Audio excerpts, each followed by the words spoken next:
Vous écoutez Bretagne 5, il est 8h15. Bretagne 5, l'invité de la matinale. Et ce matin, notre invité de la matinale est Hubert Coudurier. Il est directeur de l'information du Télégramme. Il est également président de TBO. C'est la télévision, il nous en dira un petit mot tout à l'heure. Et également administrateur du groupe Le Télégramme. Je vous remercie Hubert Coudurier de nous recevoir ce matin. On doit la vérité à nos auditeurs. On a enregistré cet entretien et vous nous recevez dans le cadre du Télégramme, dans les locaux du Télégramme, dans votre bureau. Merci infiniment. Bonjour. Bonjour. Alors nous allons parler de politique, vu par l'angle du journaliste, vu par votre angle. On parle beaucoup de politique en ce moment avec beaucoup de soubresauts, on l'aura compris, au niveau national. On parlera aussi un petit peu de politique régionale, c'est important. Vous m'avez dit tout à l'heure, quand on a préparé cette interview, j'ai pas de boule de cristal, mais j'avais envie un peu d'avoir votre sentiment sur ce qui se passe aujourd'hui. On a eu ces motions de censure, l'une qui a été votée, qui a fait tomber le gouvernement Barnier, l'autre qui n'a pas été votée, qui n'a pas fait tomber le gouvernement Bayrou. Est-ce qu'on va vers de la stabilité, selon vous, ou on n'est pas à l'abri de quelques soubresauts? Alors, on est à l'abri de rien. D'ailleurs, c'est drôle parce que l'autre jour, j'étais au Sénat pour la remise des insignes de la Légion d'honneur à Bernadette Malgorn par Gérard Larcher, le président du Sénat, et il y avait, parmi d'autres invités, notamment la ministre de la Ruralité, Madame Gatel, il y avait Michel Barnier, qui était là, et qui, promène, je dirais, un peu maintenant son forme de tristesse ou de nostalgie sur ces quelques mois trop courts passés à Matignon. Alors, ça s'est mieux passé, visiblement, avec François Bayrou, qui est un politicien madré, qui avait quelques atouts dans son sac que n'avait peut-être pas Barnier, surtout qui a eu la chance aussi de venir après. C'est-à-dire qu'il aura fallu l'échec de Barnier pour que finalement les Français prennent conscience de l'instabilité dans laquelle on était plongé, et Marine Le Pen a pu tempérer ses mouvements d'humeur qu'elle avait eu d'ailleurs au lendemain du réquisitoire du procureur sur l'affaire des assistants du Parlement européen.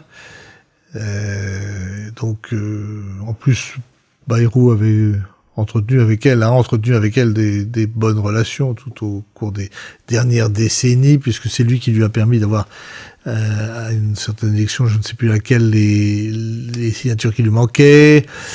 Il a toujours ménagé en fait. Et donc et puis je pense aussi que il y avait aucune mesure, notamment sur le déremboursement des médicaments, sur un certain nombre de taxes, sur le décalage de la revalorisation des retraites, qui n'ont pas été prévues et qui du coup ne constituaient pas des lignes rouges pour le Rassemblement national. Et puis, il y avait la volonté aussi du PS de s'affranchir de la France insoumise, qui commençait à devenir tout de même extrêmement pénible. Et donc, tout ça, finalement, a concouru à ce que François Bayrou puisse se maintenir. Et s'il arrive à passer à travers l'affaire de ce lycée à Pau, ce collège plutôt, dont on parle beaucoup ces derniers jours, je pense qu'il va tenir au moins jusqu'à l'été. Jusqu'à l'été, ça veut dire jusqu'à l'été, pas forcément plus. Parce que le président de la République retrouvera son droit de dissolution. Et que le Rassemblement national a bien l'intention de l'obliger à provoquer une dissolution. Ça voudrait dire que s'il y a dissolution, on peut tout imaginer. On peut imaginer demain que le président de la République se retrouve dans une position très inconfortable et soit obligé de partir. C'est un petit peu l'idée du Rassemblement national et de LFI, on pourrait le voir à une autre échelle. Je n'y crois pas, parce que je pense qu'il y a quand même une volonté de stabilité d'une majorité des Français. Ils l'ont montré après avoir exprimé leur mauvaise humeur suite à la première motion de censure. Et je pense que, d'une manière générale, on a des institutions assez solides. Il faut voir quand même qu'Emmanuel Macron a été effectivement fragilisé par cette dissolution, dans laquelle il a cédé à sa toute-puissance, finalement. C'est quand même un homme qui a à peu près tout réussi depuis qu'il est élu, et donc ça l'a conduit à la faute. Son côté jupitérien l'a perdu en quelque sorte. Exactement. Moi, j'ai toujours trouvé ça ridicule d'ailleurs de l'appeler Jupiter. Mes confrères, ça, on bêle. Vous savez, connaissez la formule, on lèche, on lâche, on lâche. Et donc, j'ai toujours trouvé que cette formule n'avait aucun sens. Mais bon, c'est comme l'enthousiasme pour Gabriel Attal, que j'ai qualifié de blanc-bec dans un éditorial. Il y a parfois un manque de distance dans la profession, mais enfin, en tout cas, toujours est-il que le président de la République a été assez déstabilisé, mais qu'aujourd'hui, compte tenu finalement de la situation internationale qui lui redonne des marges de manœuvre, la situation en Ukraine notamment, compte tenu du fait que François Bayrou occupe bien sa place sur la scène intérieure et il n'y a pas d'opposition entre eux là-dessus. Michel Barnier avait place, en fait. Chacun a sa place. Michel Barnier avait tenté peut-être de grignoter un peu son domaine réservé sur les affaires européennes qu'il connaissait bien. Là, c'est pas le cas.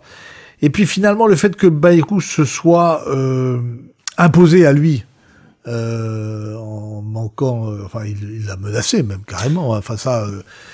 Bien sûr, Ferrand m'a raconté comment il avait déboulé chez lui alors qu'il était en plein déménagement et assis sur ses caisses à 10h du matin, furieux que le président lui ait pas confié le poste qu'il attendait à Matignon.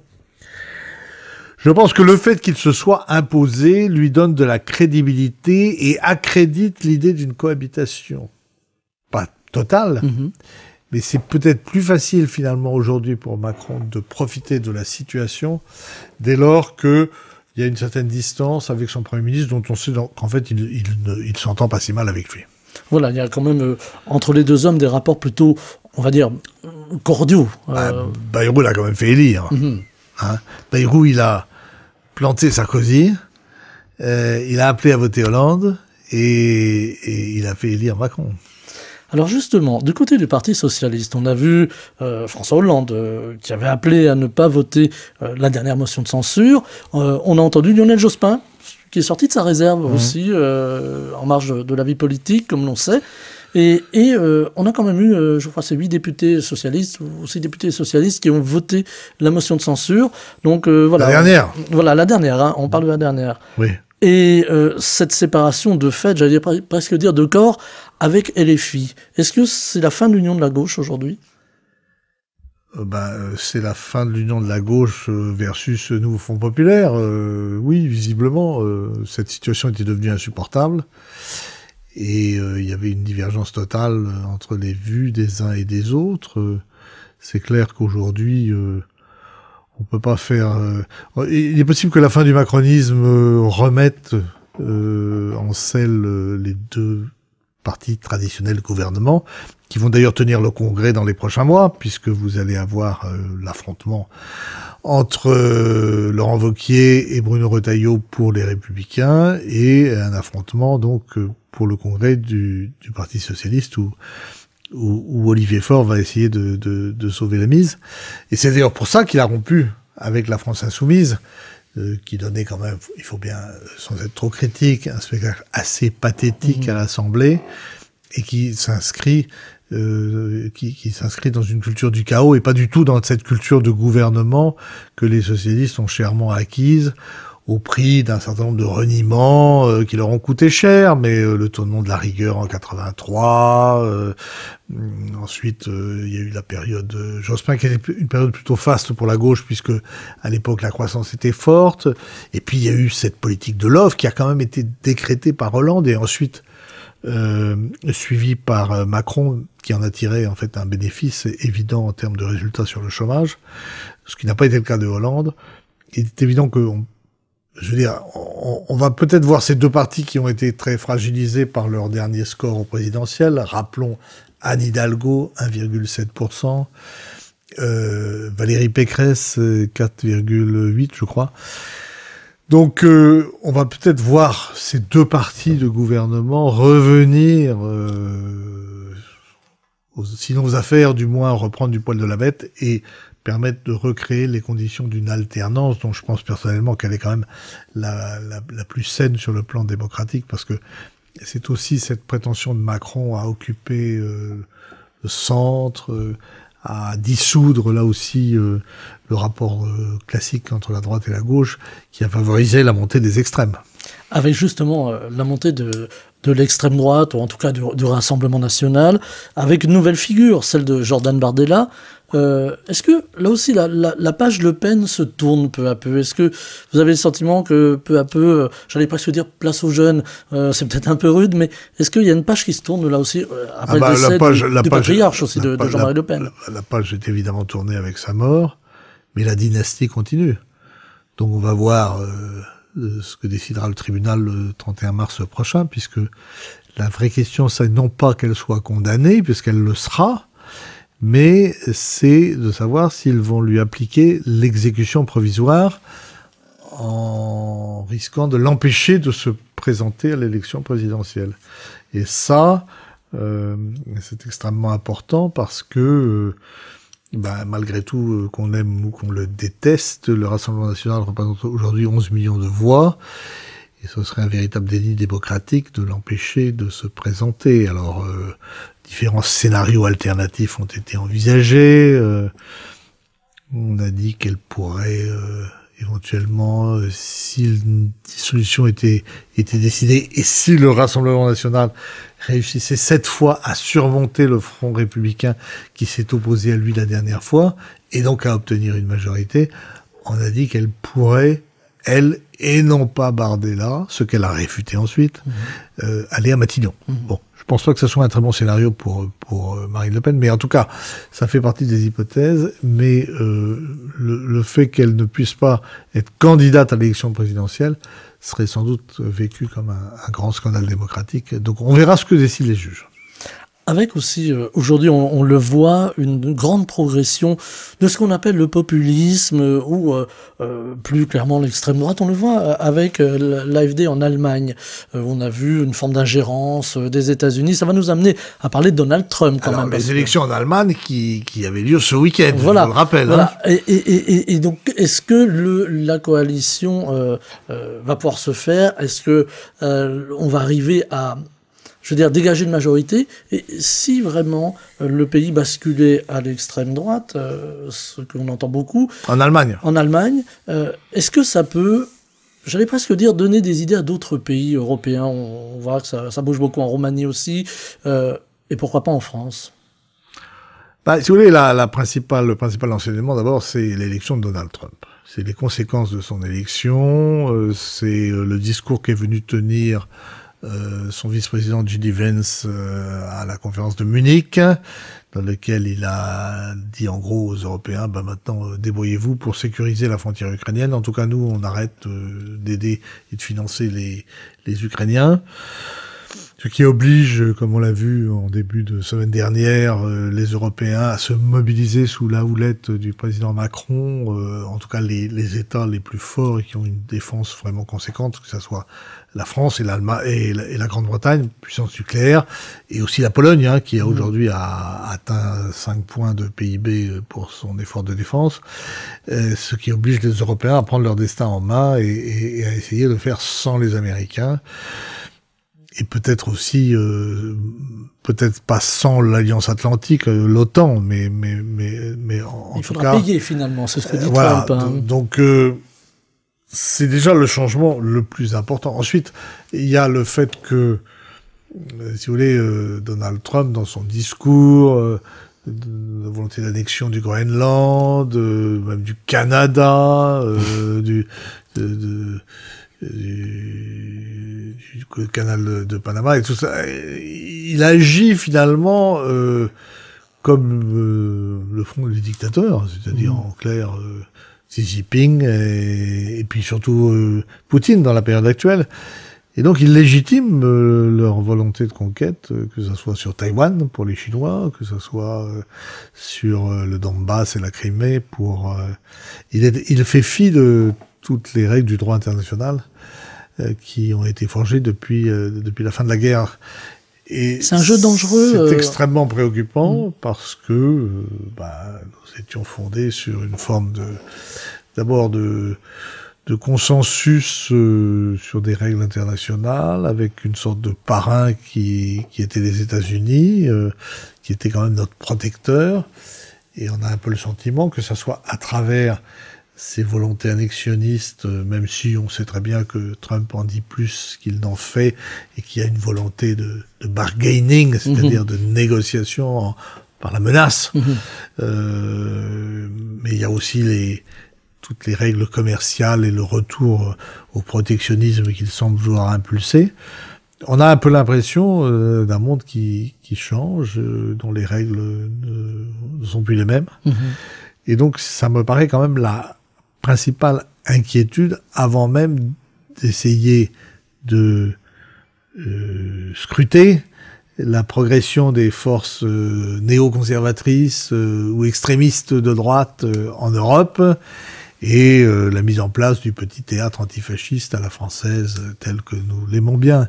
Et donc, au-delà de la France et de l'Allemagne, où effectivement la percée de l'AfD est significative, il y a une évolution des rapports de force dans le pays européens, et il y a, on l'a vu aussi dans les pays scandinaves, des pratiques gouvernementales relativement nouvelles. Enfin, il faut voir la manière dont les Danois traitent le problème de l'immigration, au moment où nous avons des débats sur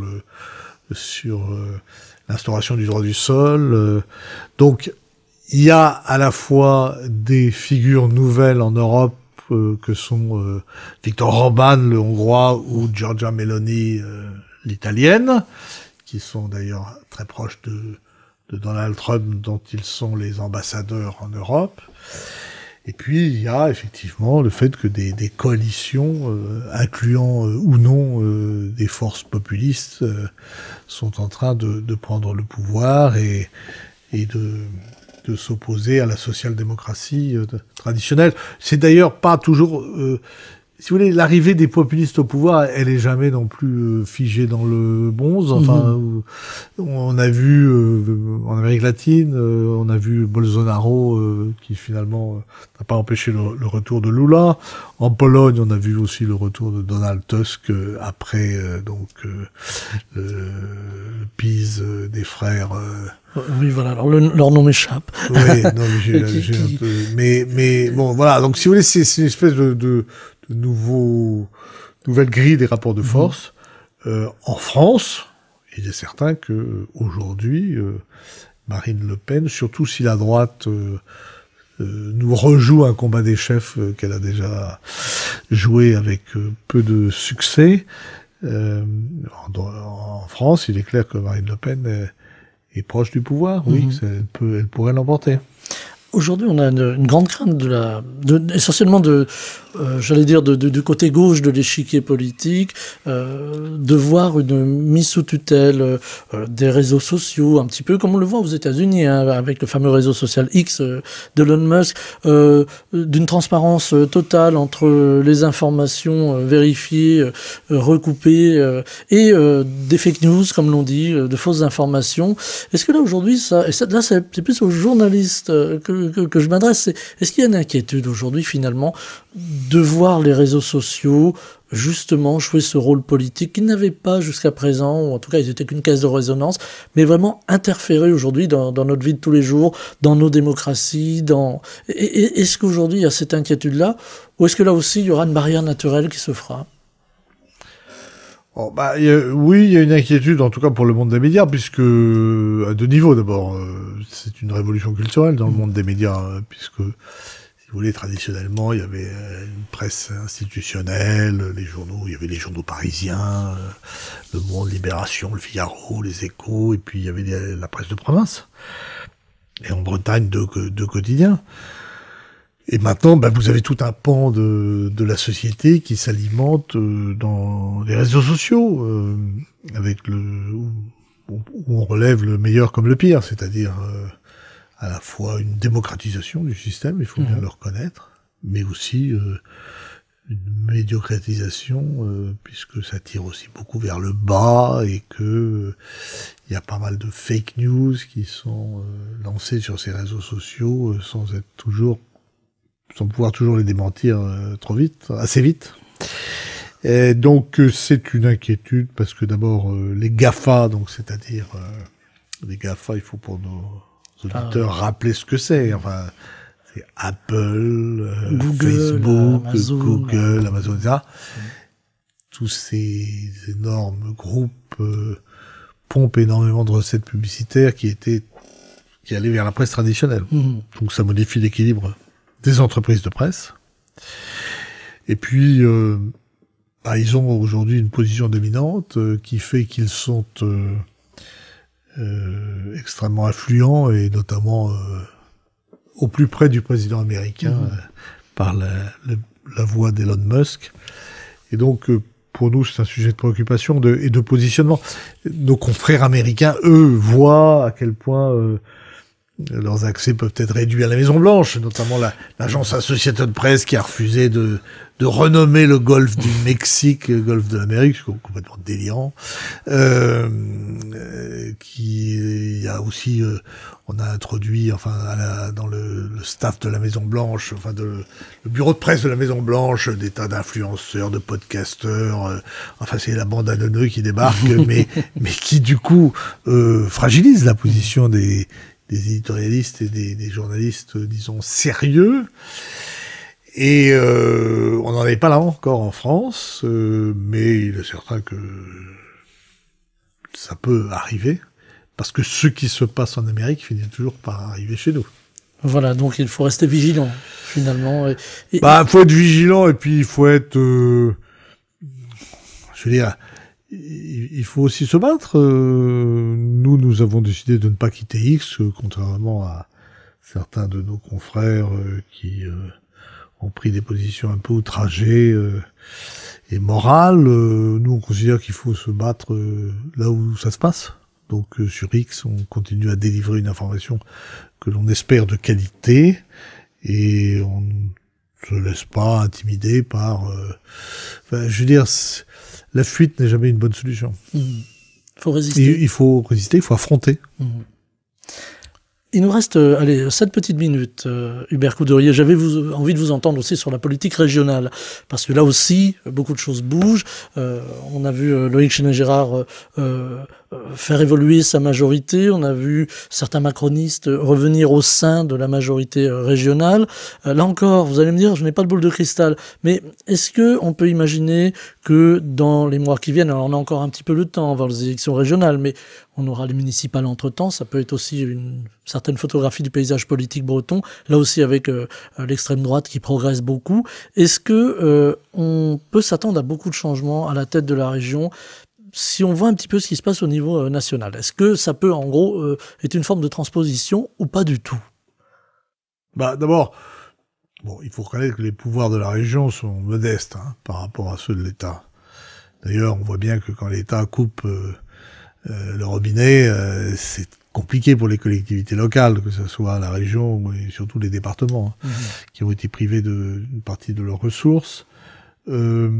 Ensuite, la Bretagne est un cas singulier, puisque un certain nombre de grandes tendances nationales y arrivent de façon très atténuée. On voit que le Rassemblement national y progresse, mais moins qu'ailleurs.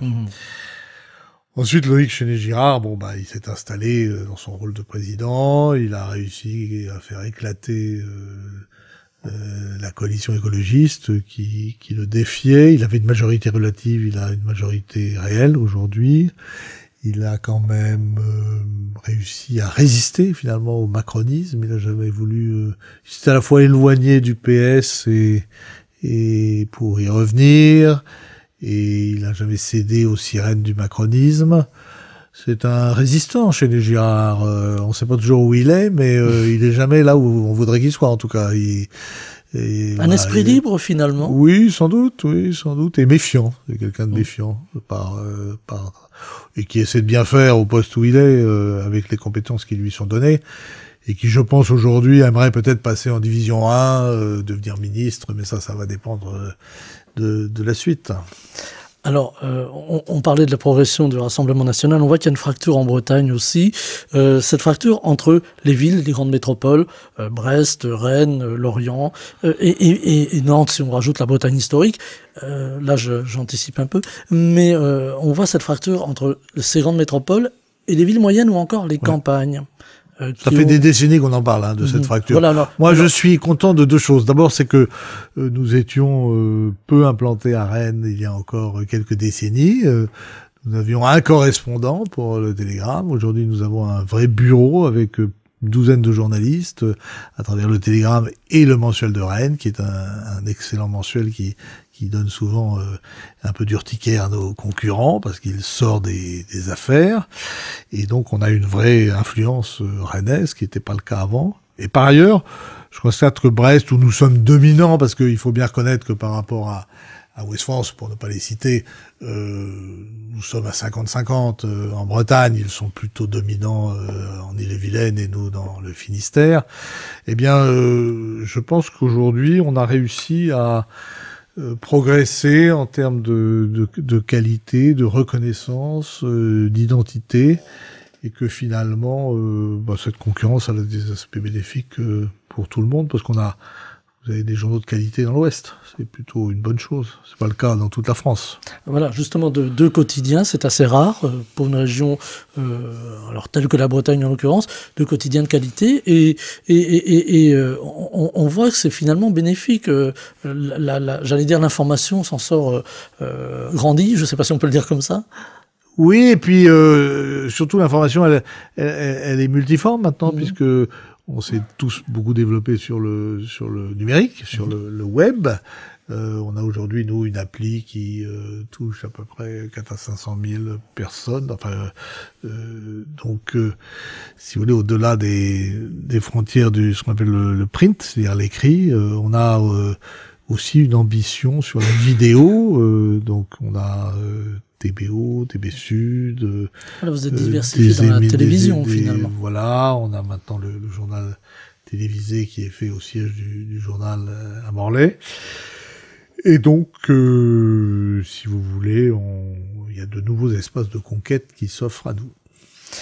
Avec, là aussi, on le voit, des changements d'habitude dans l'écoute ou dans la façon de voir ou de regarder en tout cas la télévision. Vous y adaptez à ces changements aujourd'hui? Moi, je m'y adapte d'autant plus que j'ai commencé très jeune, si je puis dire, puisque j'ai été journaliste à l'Agence France-Ouest, mais après, tout de suite, je suis passé à France 3. Et c'est pour ça qu'aujourd'hui, j'anime avec beaucoup de bonheur mes émissions sur TBO, que sont l'invité et surtout le Café du Commerce, avec deux formules, c'est-à-dire une formule de débat un peu punchy entre les hommes politiques et de la région, et puis une autre formule avec un grand invité. On avait récemment Julien Carmona, nous avons eu des anciens ministres, Jean-Jacques Urvoas, Jean-Jacques Ayagon, Maël de Calan, Christian Couaille, etc. Donc on essaie de varier un peu les différents types d'approches et d'interviews et de faire une information dynamique et plaisante. Voilà, et aujourd'hui, on a souvent, on dit voilà, il y a tel journal qui est à droite, tel journal qui est à gauche. Si je vous posais la question qui va fâcher, le Télégramme, il est plutôt à droite ou plutôt à gauche? Tous les journaux régionaux, on ne peut pas être trop engagé parce qu'on est des journaux un peu attrape-tout, c'est-à-dire qu'on essaie de brasser large et de rassembler au maximum sur une zone géographique qui est souvent plus restreinte que des journaux parisiens plus engagés. Mais en même temps, on vit une période de radicalisation, de clivage accentué, et il faut aussi s'engager, il faut être capable de donner un avis de temps en temps un peu tranché, et de pas être trop non plus dans le robinet d'eau tiède qui parfois a pu prévaloir. Hubert Coudurier nous a reçus ce matin dans son bureau au journal Le Télégramme à Morlaix. Hubert Coudurier, je rappelle, directeur de l'information du Télégramme, président de TBO, la télévision donc, administrateur du groupe Le Télégramme. Merci infiniment Hubert Coudurier de nous avoir accordé ces quelques minutes de votre temps précieux et très belle journée. Merci à vous et bonne journée également. Bretagne 5, le 7-9, Stéphane Hamon.